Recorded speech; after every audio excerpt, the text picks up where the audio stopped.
Willie D Live. It hit him. It was close to home. It was black, but it wasn't.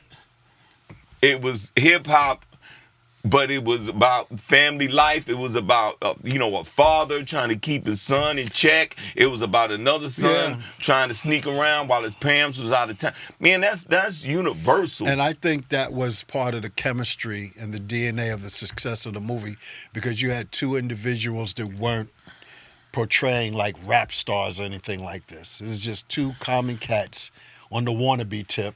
You know what I'm saying? Got a little buzz in their community. You know. In the story.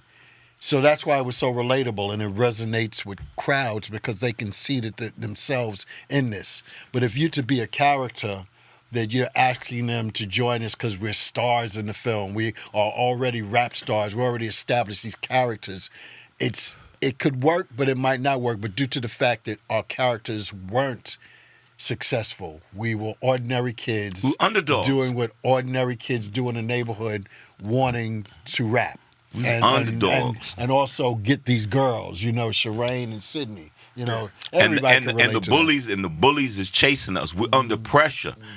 You know what I mean? The parents, his parents are out of town. He want to have this great party because he's the impresario of the neighborhood. Word but of at the the same day. time, Word of the day, impresario. Yeah, word of the day. Word of the day. Wait, but at the same time, he got in the back of his mind, I can't let these dudes break up my house before my parents come home. That's why when the toilet get broke, that's when he threw everybody out. He's like, the jig is up. You know what I mean? I'm under pressure. I know I'm not supposed to be out. I know ain't no telling. I'm sure my father's looking for me, but I'm just going, you know what I mean? And the pressure of, do I talk to this girl? Do I talk to that girl? What, you know what I mean? What's happening? All right, man, me and my boy got a battle on the mic. That's pressure. You know what I'm saying? Martin Lawrence on the DJ, he want to beat Chill's ass because he keep bumping into the table. There's a lot of things going on, but everybody seemed to identify with it, and that was just like, we lived that already. That's why it wasn't difficult. That's why I want to say, even in my personal life, and I don't think I've ever shared this story with Kid, I used to be on punishment a lot under my parents' home. Shocker. And it was set up, and we was on the second floor of a 3-floor thing, family home. We was on the second thing. But in the kitchen, you had a back door that would lead to the back of the house. A lot of people would, the families living there, including ours, we'd keep stuff in there. People would just put stuff there and it'd be like stacked up, like hoarding stuff. Not hoarding, but you just had stuff back there. This is in Queens? Yeah, in Queens. East Hurst? This would be East Corona. Elmhurst. East Elmhurst, yeah. So it was a staircase in the back, less traveled. So we'd have these parties in the neighborhood. I gotta be at this party. I just got to be. So what I would do, I'm on punishment. I would take the pajamas that I would wear and sit them out in the back of this back staircase. The door getting out is near the refrigerator in the kitchen. So what I would do, once the house was settled in and stuff for the evening, I'd go out that back, go hit the party, and when it's time to come back, put the pajamas on in the back and come through that door in the kitchen. One night, I think it was my father or mother. Brilliant. They're just coming in, and I'm just coming in the thing. Thank God that door is near the kitchen. Near the refrigerator, because I was able real quick to go through the thing with my pajamas on and open the fridge like I'm in the fridge in the middle of the night, yawning like, hey, Mom, whatever, like this.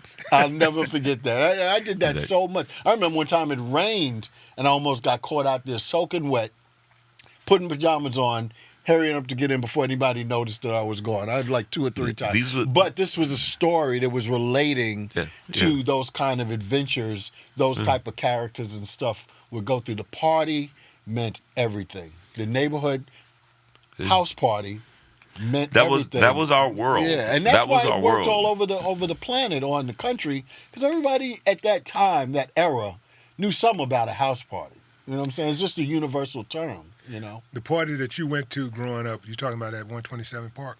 No, that was that was almost more or equal Those are to the the house street party. parties. That was the big block. That was the big in the park. That was where the big DJs would come with these huge speakers called earthquake speakers, and they were credibly named. When you And hear that's about where them they've plugging been. into to light the posts, light, all of that yeah, they stuff.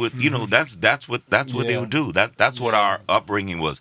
That was more of like the day vibe.